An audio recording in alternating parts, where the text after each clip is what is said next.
Hello friends, welcome back to my channel. My name is Megan. I'm a second grade teacher and I have an Instagram account called Always More to Learn. I love nothing more than helping my students to learn and discover new things and supporting teachers with doing the same. Today I have a video for you of a lesson that I did last week. So at the beginning of the year, I like to introduce my students to the elements of both fiction and nonfiction texts that kind of set the foundation for all the reading that we're going to do throughout the school year. Now, I use a lot of Project GLAD or Be Glad strategies to help my students develop an understanding of different concepts. So that's what you're going to see today. Today, I am showing you a comparative input chart, and I have everything that you need in order to do this lesson yourself. In fact, I'm sure you could do it much better than I did. I am going to share that with you in the links down below. Now, one thing to note, I just bought this handy dandy little microphone. I did not have a microphone on in this video, and I'm not going to lie, the sound is kind of awful to listen to. So bear with me. I hope it's still helpful for you. And from now on, we will work on using this little portable mic to make the videos much more audio friendly. All right, you guys, enjoy and let me know what you think or if you have any questions in the comments. I'll see you soon. Because fiction. What the book? Non-fiction text in order. Students can join me with this. Scouts, you are looking for students who are showing respect, making good choices or decisions, or who are solving their problems while we're getting to work. Today, my purpose for sharing with you is to talk a little bit more about our signal word, which was genre. Let's say it ready. Genre. Fiction or non-fiction. So we've been talking about how a genre is the type of text that we are reading, and both of the texts, fiction and nonfiction, have things that are very unique about them. So today I'm going to teach you a little bit about how fiction is the same as nonfiction, and how fiction is very different from nonfiction. And we're going to be talking about this for the next few days, and then I'm excited to share with you. I don't know. Friends, let's start first with fiction. Fiction stories, usually students come to me from first grade and they always say this: fiction is not real and nonfiction is real. And when they say that, I say, yes, that's true, but there's so much more to it. So when I say genre and you say Fiction or non-fiction. that's very important, but I want you to know everything that you need to know about those two kinds. So friends, okay, sweetie. So fiction is like the story Dogman. Dogman, as many would say, is not real. It's a made-up story. Thank you, sweetie. Fix that. And an example of nonfiction would be if I wanted to learn about dogs and I chose this book, All About Dogs. Emily, you would like that book because it's about pets, right? So we have two different books about dogs. One of them is fiction and one of them is nonfiction. How do I know the difference? I'm going to break it up into a couple of categories. Say with me, say purpose, organization, features, and the subgenres. Let's start with the purpose of each kind of story. So I'm going to grab my pink marker here. This is how I'm organizing my chart. And I'm going to talk a little bit about the purpose of why we read each genre and the purpose of why the author writes each genre. So the purpose of reading fiction is usually for something that's a very academic word. I'm going to write it out here. You know what that says so far? Entertainment.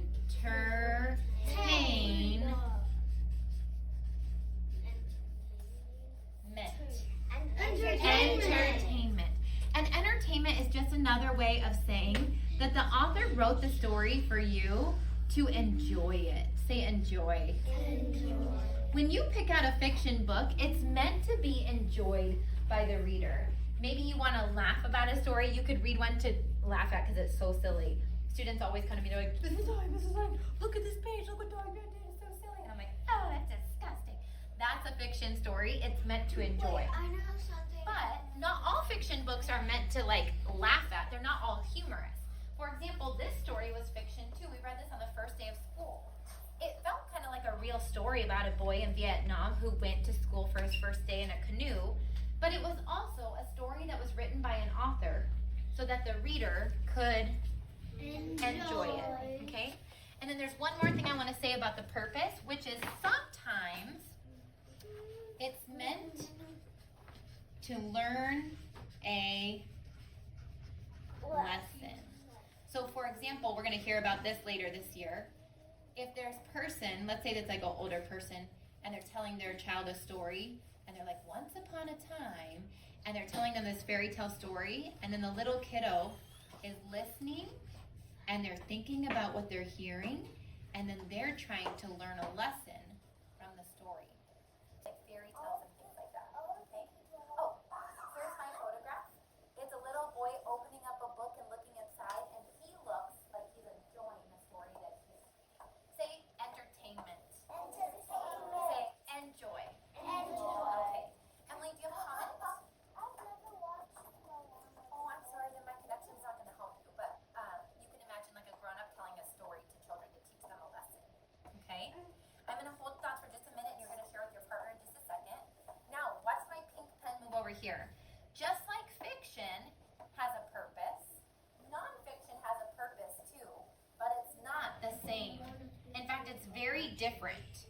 So the purpose of nonfiction is written to teach.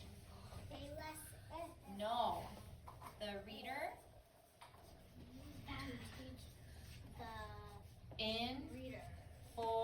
information about lots of different topics. So if I'm a nonfiction author, I'm writing a book to teach my reader lots of information. Look at this boy. He opened up a nonfiction book and he was like, whoa. Let's say he's reading a book about snakes and he's like, I didn't know snakes can eat that long. I didn't know that snakes can eat something that big. It's when you're reading information about something and it's new learning for your brain. That's why we read nonfiction. I couldn't decide on a picture. I like this one, but I also like this one. This woman is thinking and all of these new things are coming into her brain. When you read in order to learn, that's when you want to choose nonfiction. So, let me take I'm going to put both up and then you can choose your favorite, okay? Friends, here's what I'd like you to do. Earlier today, we learned how to do partner talk. When you turn to your partner quickly and face them, and then you say, who would like to go? Okay, we're going to practice that. When I say genre, I want you to please turn to a partner at the carpet, anybody sitting near you, and you're going to share what's the difference between the purpose of fiction and the purpose of nonfiction. Are you ready to give it a shot?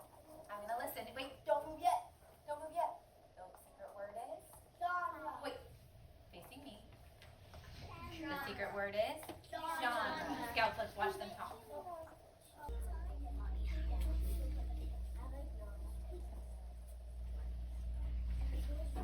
Let's work on the secret of the silent signal. Remember, when my hand goes up, immediately if you see it, your hand goes up too and your voice turns off. That way everybody catches the silent signal faster so we can get back to work.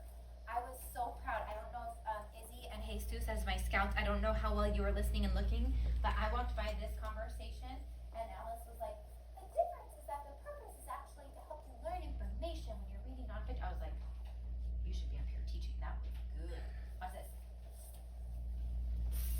Ow, she's hot. Did you guys see that? Yeah. She's burning hot. She's on fire. All right, here we go.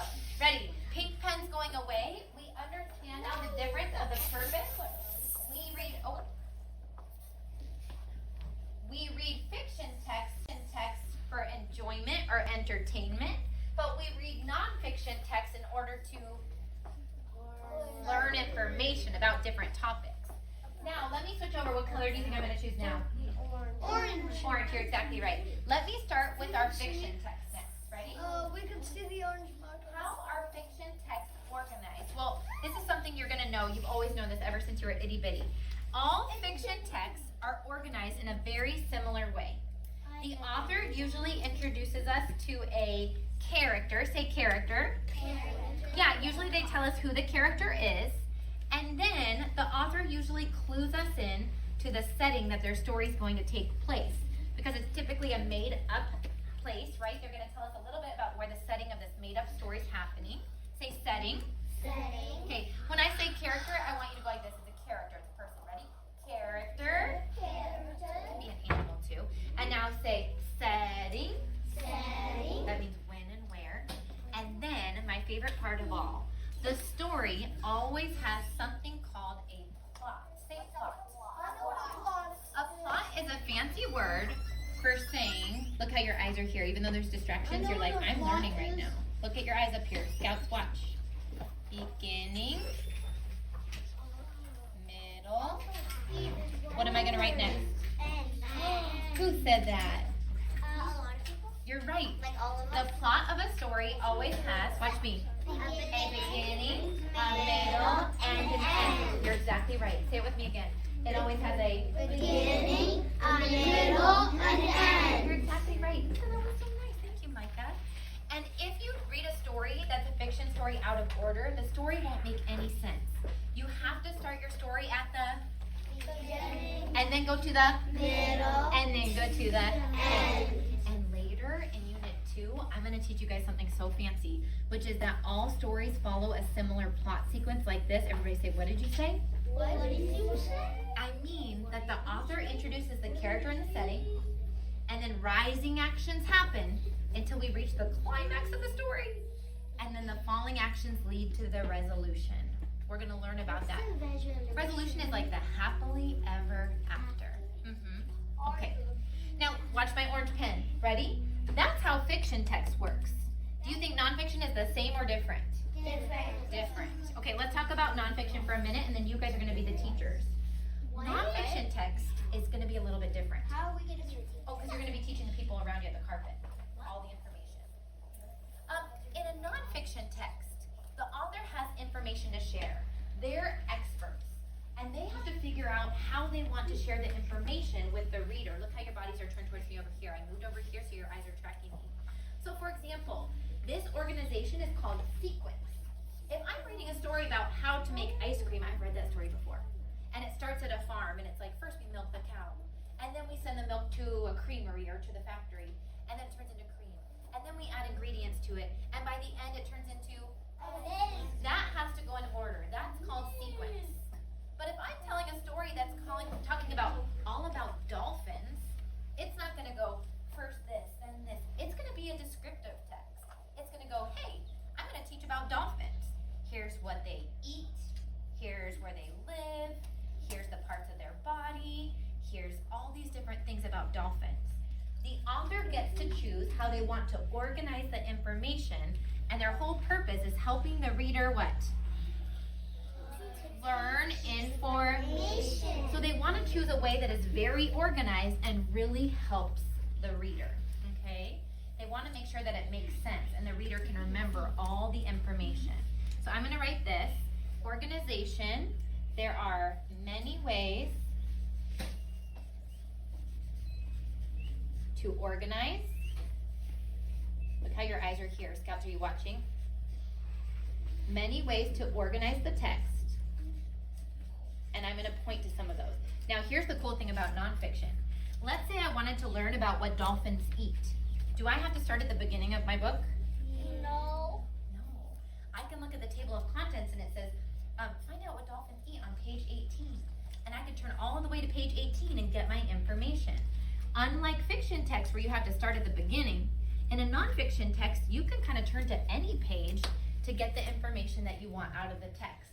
It's still going to make sense to you, even if you don't start at the very beginning. Okay, so I'm going to go like this to put arrows. We could start here, we could start here, we could start here. It depends on the information that we're trying to get. Okay? All right. You guys, I'm so impressed by you. So now we know about how the books are organized. It's a little bit different. Fiction has a beginning, middle, and end. And nonfiction doesn't necessarily have characters. It's organized in a way that makes sense for the information. This one's harder. Scouts, will you help me watch them? When I say genre, you're going to turn back to your partner and have a conversation about how they're different in their organization. You ready? Stay with me. Genre. Who would like to go?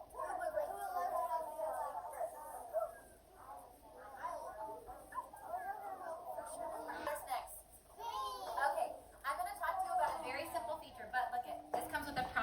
raise your right hand.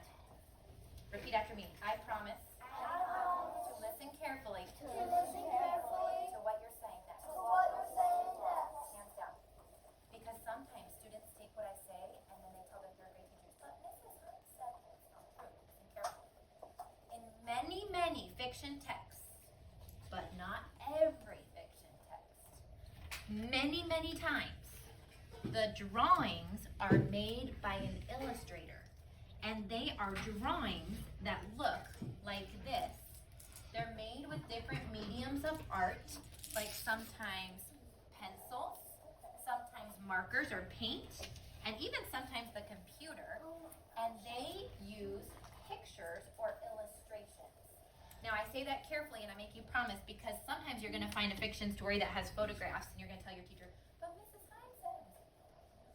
Not every time, but sometimes it's a clue that a fiction text has illustrations. And when students come to me, writes like the author draws a picture and. oh yeah, the author does. Yes, the author and the illustrator are the same person. Sometimes that's true too. So let me say that again. Like Illustrations are pretty common, but not every fiction story. It just can be one feature or one clue. Okay. Now something's different. Look over here. My green pen's traveling over to this side. This is also another difference. Fiction stories have illustrations most of the time. However, nonfiction stories most of the time have something called photographs. Say that with me. Okay, back in the olden days when we didn't have phones that took photos all the time, people would use something called a camera and they would take photographs of real things so that they could remember what they looked like. And if you're a nonfiction author and you want to teach your reader about something like under the sea, what lives underneath the ocean waters, then you're going to get a special kind of camera to go down there because it's hard for the reader to imagine what it looks like without seeing a photograph of something that they're not used to seeing. Put your hand up like this. We're going to get an old-fashioned camera and say photograph. Okay, so photographs take pictures of real things. So let me show you an example. Do you guys see this cat over here? Yeah. Somebody tell me what's the character's name? Is it Cat Kid? No. Petey? Yeah. Okay. So this is a drawing from Dogman series books. This is a drawing or a photograph? Photograph. This is a photograph of an adorable puppy. Let's all say, aww. Aww. Photographs tell us what real images look like. So I'm going to put a picture right here and I'm going to write photographs. Now, and I'm going to write real images. These are fancy words. We're not going to say drawings anymore. Look at me. Drawings, oh, that's first grade stuff. Now we're going to say illustrations. Try that again. Okay. We're not going to say pictures. We're going to say photographs. Say it again for me. Photograph. Okay. Not every nonfiction book has photographs, but many of them do. Friends, the features of fiction are different than nonfiction. When I say genre, I want you to turn back to your partner and I want you to tell them, what features do you know about fiction? What features do you know about nonfiction? Say it with me. We're almost done. You guys are working so hard. Ready? Put your hands together. Say genre. Genre. Say it now. Fiction or nonfiction. Turn to your partner. Tell them. Go. The final category. I already wrote it because I know you've been sitting a long time. Guess what my color is? Blue. Okay, there's one more thing I have to teach you. And yesterday, if you were watching our movie carefully, remember we watched a little bit of movie, Jesus, that was dripping information into your brains about genre? It was like a big umbrella, and it said, the umbrella is nonfiction. Oh, look at your bodies. You're controlling them by showing me your turn towards me. Your eyes are glued here. Nonfiction are books that give us information. But there's lots of little sub-genres underneath that big umbrella. I'm going to teach you about two of them right now. Emily, are you ready? Sometimes nonfiction books are called informational text. Like, this one's so funny. Do you want to learn how butter's made? You can read about it. Do you want to learn all about the presidents of the past? You can read about it. Do you want to learn about monster trucks? That's an informational text. I'm going to put it right here. But there's another one. Look at this. My friend Izzy cut it up for me so tiny. I don't know if I'm going to be able to apply to glue these on. You did that, Alice?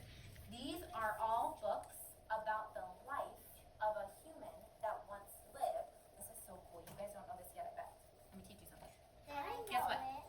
see bio at the beginning of a word, do you know what that means? It means life. Say life. And when you see graph, do you know what that means? Something that's recorded or written. So a biography is a story about somebody's life. And students usually have an easier time identifying fiction because they go, that can't really happen in real life. But here comes the hard thing. Are you ready? Here's another fiction story. But then there's stories like this. This is where students always get confused. Because when I read you a story about a boy on the first day of school in Vietnam, and he's riding in a canoe to school, could that really happen? Yeah. Yeah. There are people. It's called the Interschool's the school. But is this nonfiction? No. Then how do we know something that seems real is fiction? Because it doesn't actually happen in real life. It never happened. It never happened. Back to the pink. Did the author of this book want to teach you information to help you learn new things? Or did the author of this book want to entertain you with a story? Entertain. That's why it's important. It's not just real or not real. It's about why we read the books that we read. This story is fiction because it's a story that was It's just like for made entertainment. for entertainment. And, thank you, honey. It has a Beginning, middle, and end. Scouts, please look at wants to know. They're called realistic fiction. They seem real because they're about humans that are doing very real things, but it's still a made-up story for our entertainment. It's just an entertainment, but You were the most fantastic listeners. Tomorrow we are going to revisit this, and I'm going to teach you a song that I know you're going to love. But first we need to check in with our scouts. Could you please track Izzy? Ready? Tracking Izzy. Now, Izzy, I want you to think carefully about, and I know you were walking around. I want you to think about which student was demonstrating respect. Who do you think was maybe making a good decision?